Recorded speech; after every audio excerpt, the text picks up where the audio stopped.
Hello दोस्तों, welcome to जेक्ट academy. दोस्तों, इस वीडियो में हम आपको जोड़, घटो, गुना और भाग एक साथ चारों एक ही वीडियो में सिखाने वाले हैं। इसलिए आप लोग वीडियो को शुरू से अंत तक जरूर देखिए। अगर आपको वीडियो पसंद आए तो वीडियो को लाइक कीजिए, शेयर कीजिए और चैनल को जरूर सब्सक्राइब कर लीजिए। तो सबसे पहले हम लोग जोड़ सीखने वाले हैं। तो यहाँ पे देखिए जोड़ दिया हुआ है, 3 में हमें 4 को जोड़ना है, ठीक है ना। यानी कहने का अर्थ यह है कि आपके पास 3 टॉफ़ी है और आपको फिर 4 टॉफ़ी दिया गया, तो आपको कितना टॉफ़ी होगा, ठीक है ना। तो इसके लिए आपको करना क्या है, सबसे पहले 3 को जो है ना लाइन आपको खींच लेना। 3 लाइन खींचना इस तरह से, 1 2 3, इस तरह से 3 लाइन खींचना है। फिर 4 को ऐड करना है ना, 4 लाइन और खींचेंगे इसमें, 1 2 3 4। और इसको गिनती कर लीजिए, 1 2 3 4 5 6 7। कितना लाइन हो गया, 7 लाइन हो गया। तो हम लोग यहाँ पर 7 लिख देंगे। 3 में 4 को जोड़ने पर 7 प्राप्त होगा। फिर 6 में 3 को जोड़ना है, तो इसके लिए आपको 6 लाइन खींचना पड़ेगा इस तरह से, 1 2 3 4 5 6। उसके बाद फिर 3 को जोड़ेंगे, 3 लाइन इसमें और ऐड कर देंगे, 1 2 3। अब इसको गिनती कर लेंगे, 1 2 3 4 5 6 7 8 9। तो यहाँ पर 9 लिख देंगे इस तरह से, ठीक है।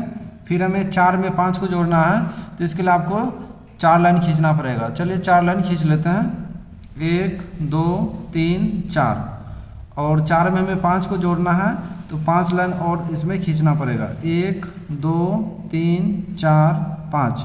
और इसको गिनती कर लेंगे, 1 2 3 4 5 6 7 8 9। तो कितना आ रहा है, 9 आ रहा है। यानी 4 में हम 5 को जोड़ेंगे तो 9 होगा, तो हम यहाँ पर 9 लिख देंगे इस तरह से। 4 में 5 जोड़ने पर कितना प्राप्त होता है, तो 9 प्राप्त होता है, ठीक है। अब हम लोग घटों करना सीखेंगे। तो यहाँ पे देखिए 6 में से 3 को घटाना है, तो बहुत ही सिंपल है, ठीक है ना। सबसे पहले आपको क्या करना है, 6 लकीर खींच लेना है, ठीक है ना, इस तरह से। चलिए 6 लकीर खींच लेते हैं, 1 2 3 4 5 6। और 6 में से हमें 3 को घटाना है, तो 3 लकीर को क्या करेंगे, काट देंगे, 1 2 3। तो यहाँ कितना लकीर या लाइन बच गया है, 1 2 3 लाइन बच गया है। तो हम लोग यहाँ पर 3 लाइन लिख देंगे इस तरह से, ठीक है ना। 3 लकीर यहाँ पर बचा हुआ है, तो हम लोग 3 लकीर लिख दिए। 6 में से 3 को घटाने पर हमें 3 प्राप्त होगा, बिल्कुल सही है। चलिए अब हम आपको बताने वाले हैं कि 7 में से 2 को किस तरह से आप घटा सकते हैं। तो इसके लिए आपको क्या करना है, 7 लकीर खींच लेना है, 1 2 3 4 5 6 7। और 7 में से 2 को घटाना है, तो 2 लाइन को आपको क्या करना है, काट देना, 1 2। तो अब यहाँ पर गिनती कर लीजिए कितना बच गया है, 1 2 3 4 5। कितना लाइन बच गया है, 5 लाइन बचा हुआ है। तो हम लोग यहाँ पर 5 लिख देंगे इस तरह से, ठीक है। 7 में से 2 को घटाने पर कितना प्राप्त होगा, तो 5 प्राप्त होगा, ठीक है। उसके बाद फिर यहाँ देखिए 6 में से हमें 3 को घटाना है, तो इसके लिए आपको 6 लाइन खींचना पड़ेगा, ठीक है ना। चलिए 6 लाइन खींच लेते हैं इस तरह से, 1 2 3 4 5 6। और 6 में से हमें 3 को घटाना है, तो 3 लाइन को काट देंगे, 1 2 3। तो यहाँ पे कितना बच गया, 1 2 3। कितना, 3 बच गया ना। तो हम लोग यहाँ पर 3 लिख देंगे इस तरह से, ठीक है। चलिए उम्मीद करते हैं कि आप लोग जोड़ घटो करना सीख गए होंगे। चलिए अब हम आपको गुना और भाग किस तरह से किया था ये सिखाते हैं।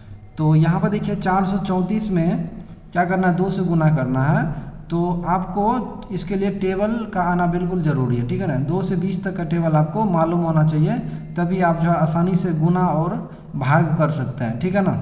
तो यहाँ देखिए 2 का टेबल है, तो 2 को हमें सबसे पहले 4 से गुना करना है, फिर 3 से गुना करना है, फिर 2 को 4 से गुना करना है। चलिए गुना कर लेते हैं। तो 2 के टेबल को 4 बार पढ़ना पड़ेगा। 2 को अगर हम 4 से गुना करेंगे, तो 2 के टेबल को 4 बार पढ़ेंगे। तो 2 एकम 2, 2 दूना 4, 2 तिया 6, 2 चौके 8। 4 बार में कितना हो रहा है, 8 आ रहा है। तो हम लोग यहाँ पर 8 लिख देंगे, ठीक है, 2 चौके 8। फिर 2 के टेबल को 3 बार पढ़ना है, 2 एकम 2, 2 दूना 4, 2 तिया 6। 3 बार में 6 आ रहा है, तो हम लोग यहाँ पर 6 लिख देंगे इस तरह से। फिर 2 के टेबल में देख लीजिए 4 बार में, कितना बार में, 2 के टेबल में आता है। यानी 2 के टेबल को 4 बार पढ़ाएंगे, कितना आएगा, 2 एकम 2, 2 दूना 4, 2 तिया 6, 2 चौके 8। कितना आ रहा है, 8 आ रहा है। तो हम लोग यहाँ पर 8 लिख देंगे इस तरह से, ठीक है। तो इस तरह से गुना बन गया। उम्मीद करते हैं कि आप लोग गुना भी करना सीख गए होंगे। चलिए अब हम आपको भाग करना सिखाते हैं, किस तरह से भाग किया जाता है। तो यहाँ देखिए 4 से भाग करना है, 4 से कितना में, 846 में। तो इसके लिए आपको 4 का टेबल बिल्कुल आना चाहिए, ठीक है ना। 4 एकम 4, 4 दूना 8, 4 तिया 12, 4 चौके 16, 4 पंजे 20, 4 छः 24, इस तरह से आपको लिख लेना है, ठीक है ना। तो यहाँ पर देखिए 8 हमें यहाँ पर दिया हुआ है, 8 में सबसे पहले हम भाग लगाएंगे 4 से। तो 4 के टेबल में देखना है कितना बार में 8 है, ठीक है ना। तो 4 एकम 4, 4 दूना 8, 2 बार में कितना आता है 8 आता है। तो हम यहाँ पर लिख देंगे 2 बार में 8, और ये 8 से 8 कट गया। अब ये 4 यहाँ पर उतर के आ गया, ठीक है ना। तो फिर 4 के टेबल में देखना है 4 कितना बार में है। तो 4 कितना बार में आता है, एक ही बार में आता है। तो मर्तबा को हम लोग ईसा लिखते हैं, और 4 मरतबा, एक मरतबा में 4 एकम 4 आया, तो 4 से 4 कट गया, ठीक है। उसके बाद फिर यहाँ पर देखिए, यहाँ उतर के क्या आएगा, तो उतर के यहाँ पर आएगा 6, ठीक है ना। अब देखना है 4 के टेबल में 6 कितना बार में है। तो 4 के टेबल में 6 तो नहीं आता है, तो कितना आता है 4 आता है। कितना बार में आ रहा है, तो एक बार में आ रहा है, तो एक बार लिखेंगे 4 एकम 4। अब क्या करेंगे, घटा देंगे, 6 में से 4 घट गया तो कितना बचेगा 2। अब ये जो 2 है ना, ये 4 से छोटा हो गया, यानी भाजक से शेषफल छोटा हो गया है। तो इसको हम क्या कर देंगे, शेष लिख देंगे। क्या लिख देंगे, शेष। कहने का अर्थ यह है कि 846 में यदि हम 4 से भाग करेंगे तो भागफल हमें 211 और शेषफल हमें 2 प्राप्त होगा। तो इस तरह से आप लोग जो है ना जोड़ घटो गुना भाग आसानी से कर सकते हैं। उम्मीद करते हैं कि आपको जो है बिल्कुल समझ में आ गया होगा कि किस तरह से जोड़ और घटो गुना भाग किया जाता है। अगर आपको वीडियो पसंद आया तो प्लीज़ वीडियो को लाइक कर दीजिए, शेयर कर दीजिए और चैनल को सब्सक्राइब जरूर कर लीजिए।